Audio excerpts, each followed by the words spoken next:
संतान की लंबी उम्र की कामना का व्रत, जीवित पुत्रिका व्रत यानी जीवतिया व्रत।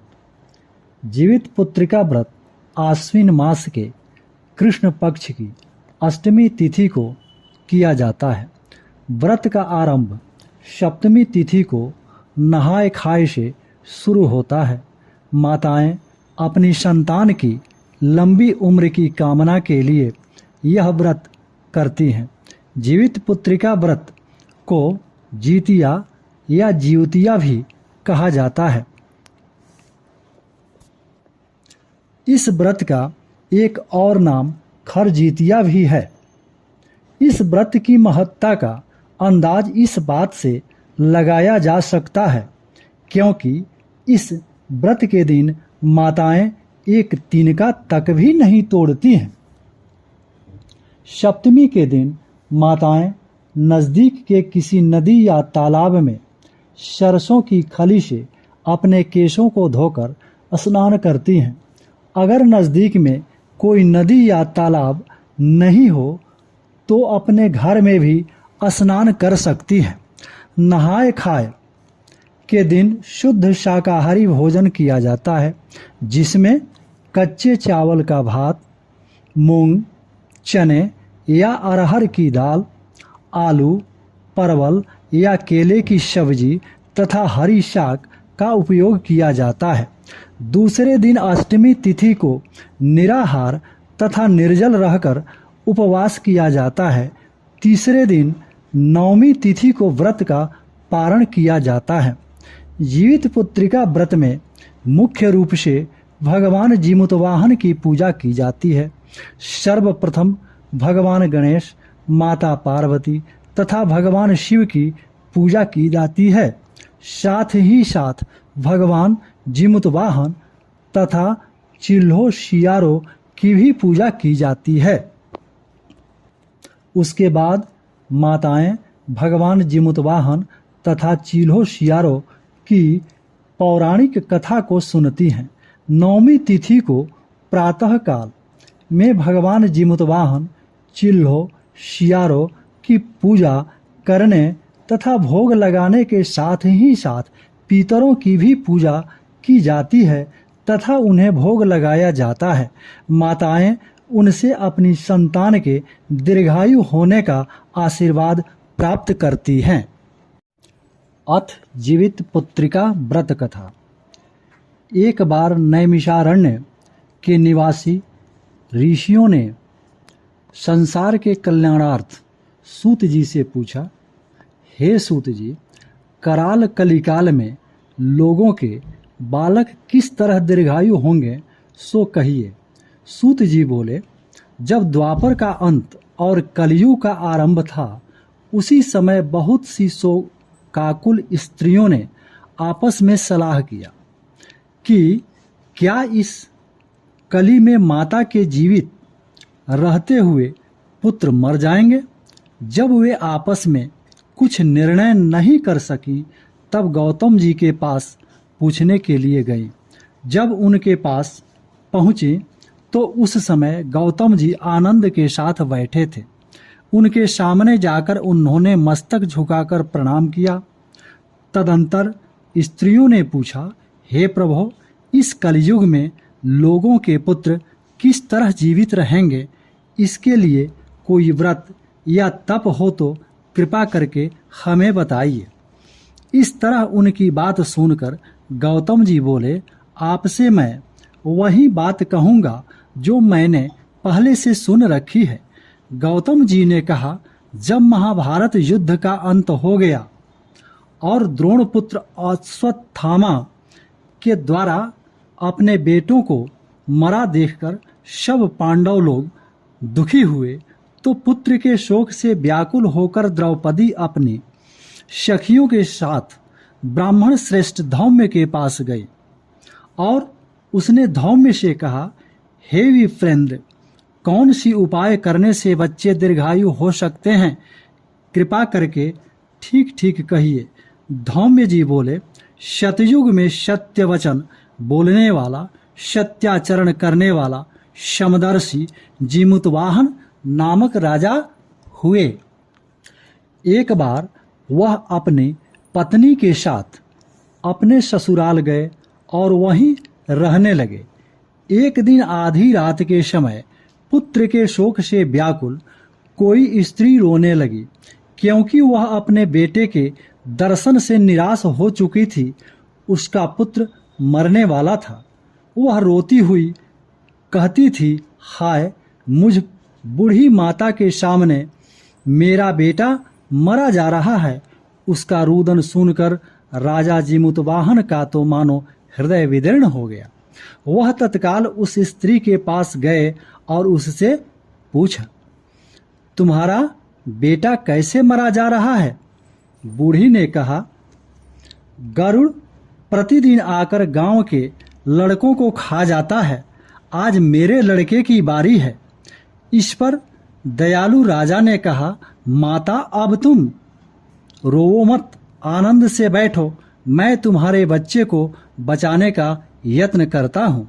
ऐसा कहकर राजा उस स्थान पर गए जहाँ गरुड़ आकर प्रतिदिन मांस खाया करता था। उसी समय गरुड़ भी उस पर टूट पड़ा और राजा के शरीर का मांस खाने लगा। जब अतिशय तेजस्वी गरुड़ ने राजा का बायां अंग खा लिया तो झटपट राजा ने अपना दाहिना अंग फेरकर गरुड़ के सामने कर दिया। यह देखकर गरुड़ जी ने कहा, देव योनियों में तुम कौन हो? तुम मनुष्य तो नहीं जान पड़ते। अच्छा, अपना जन्म और कुल बताओ। पीड़ा से व्याकुल मन वाले राजा ने कहा, हे पक्षीराज, इस तरह के प्रश्न करना व्यर्थ है। तुम अपनी इच्छा भर मेरा मांस खाओ। यह सुनकर गरुड़ रुक गए और बड़े आदर से राजा के जन्म और कुल की बात पूछने लगे। राजा ने कहा, मेरी माता का नाम है शैव्या और मेरे पिता का नाम शालिवाहन है। सूर्य वंश में मेरा जन्म हुआ है और जिमुतवाहन मेरा नाम है। राजा की दयालुता देखकर गरुड़ ने कहा, हे जिमुतवाहन, तुम्हारे मन में जो अभिलाषा हो वह वर मांगो। राजा ने कहा, हे पक्षीराज, यदि आप मुझे वर दे रहे हैं तो यह वर दीजिए कि आपने अब तक जिन प्राणियों को खाया है वे सब जीवित हो जाएं। हे स्वामिन, अब से आप यहाँ बालकों को न खाएं और कोई ऐसा उपाय करें कि जहाँ जो उत्पन्न हो वे लोग बहुत दिनों तक जीवित रहें। धौम्य जी ने कहा कि पक्षीराज गरुड़ राजा को वरदान देकर स्वयं अमृत के लिए नागलोक चले गए। वहां से अमृत लाकर उन्होंने उन सारे मरे हुए लड़कों की हड्डियों पर बरसाया।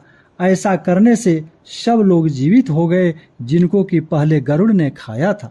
राजा के त्याग और गरुड़ की कृपा से वहां रहने वाले का कष्ट दूर हो गया। उस समय राजा के शरीर की शोभा दूनी हो गई थी। राजा की दयालुता देखकर गरुड़ ने फिर कहा, मैं संसार के कल्याणार्थ एक और वरदान दूंगा। आज आश्विनी कृष्ण सप्तमी से रहित शुभ अष्टमी तिथि है। आज ही तुमने यहाँ की प्रजा को जीवन दान दिया है। हे वत्स, अब से यह दिन ब्रह्म भाव हो गया है, जो मूर्ति भेद से विविध नामों से विख्यात है। वहीं त्रैलोक्य से पूजित दुर्गा अमृत प्राप्त करने के अर्थ में जीवित पुत्रिका कहलाई है। सो इस तिथि को जो स्त्रियां इस जीवित पुत्रिका के व्रत को करेंगी और कुश की आकृति बनाकर तुम्हारी पूजा करेंगी तो दिनों दिन उनका सौभाग्य बढ़ेगा और वंश की भी वृद्धि होती रहेगी। हे महाभाग, इस विषय में विचार करने की भी आवश्यकता नहीं है। हे राजन, सप्तमी से रहित और उदया तिथि की अष्टमी को व्रत करें, यानी सप्तमी विद्ध अष्टमी जिस दिन हो उस दिन व्रत न कर शुद्ध अष्टमी को व्रत करें और नवमी में पारण करें। यदि इस पर ध्यान न दिया गया तो फल नष्ट हो ही जाएगा और सौभाग्य तो अवश्य ही नष्ट हो जाएगा। जिमुतवाहन को इस तरह का वरदान देकर गरुड़ वैकुंठ धाम को चले गए और राजा भी अपनी पत्नी के साथ अपने नगर को वापस चले आए। धौम्य जी द्रौपदी से कहते हैं, हे देवी, मैंने यह अतिशय दुर्लभ व्रत तुमको बताया है। इस व्रत को करने से बच्चे दीर्घायु होते हैं। हे देवी, तुम भी पूर्वोक्त विधि से यह व्रत और दुर्गा जी का पूजन करो तो तुम्हें अभिलषित फल प्राप्त होगा। मुनिराज धौम्य जी की बात सुनकर द्रौपदी के हृदय में एक प्रकार का कौतूहल उत्पन्न हो गया और पूर्वासिनी स्त्रियों को बुलाकर उनके साथ यह उत्तम व्रत को किया। गौतम जी ने कहा कि यह व्रत और उसके प्रभाव को किसी एक चिल्ली ने सुन लिया और अपनी सखी सियारिन को बतलाया। इसके बाद पीपल वृक्ष की शाखा पर खोते में बैठकर उस चिल्ली ने और उस वृक्ष के कोटर में बैठकर सियारिन ने भी इस व्रत को किया। फिर वही चिल्ली किसी उत्तम ब्राह्मण के मुंह से यह कथा सुन आई और पीपल के कोटर में बैठी हुई अपनी सखी सियारिन को सुनाया। सियारिन ने आधी कथा सुनी थी कि उसे भूख लग गई और वह उसी समय शव से भरे हुए श्मशान में पहुंची। वहां उसने इच्छा भर मांस का भोजन किया और चिल्ली बिना कुछ खाए पिए रह गई और सवेरा हो गया। सवेरे वह गौशाले में गई और वहां गौ का दूध पिया। इस तरह वह नवमी को उसने अपने व्रत का पारण किया। कुछ दिनों बाद वे दोनों स्वर्ग सिधार गई और अयोध्या में किसी धनी व्यापारी के घर जन्म लिया। संयोगवश उन दोनों का जन्म एक ही घर में हुआ, जिसमें सियारिन ज्येष्ठ हुई और चिल्ली छोटी। वे दोनों सभी शुभ लक्षणों से युक्त थीं, इसलिए बली लड़की काशीराज के और छोटी उसके मंत्री के साथ ब्याही गई। पूर्व जन्म के कर्म फल से वह सियारिन रानी हुई।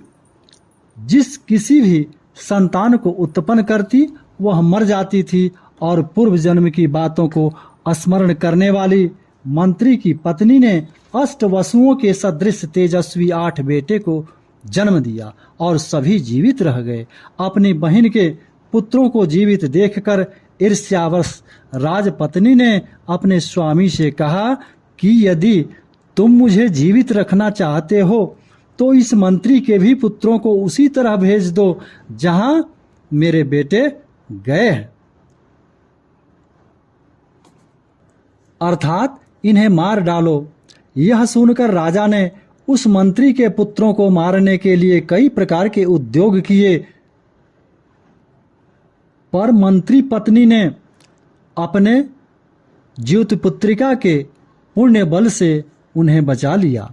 एक दिन राजा ने अपने आदमियों से उन पुत्रों का सिर कटवाकर पिटारी में रखवाया और वह पिटारी उनकी माता मंत्री पत्नी के पास भेज दिया, किंतु वे 8 सिर बेशकीमती जवाहरात हो गए और भले चंगे वे 8 लड़के अपनी माता के पास वापस चले गए।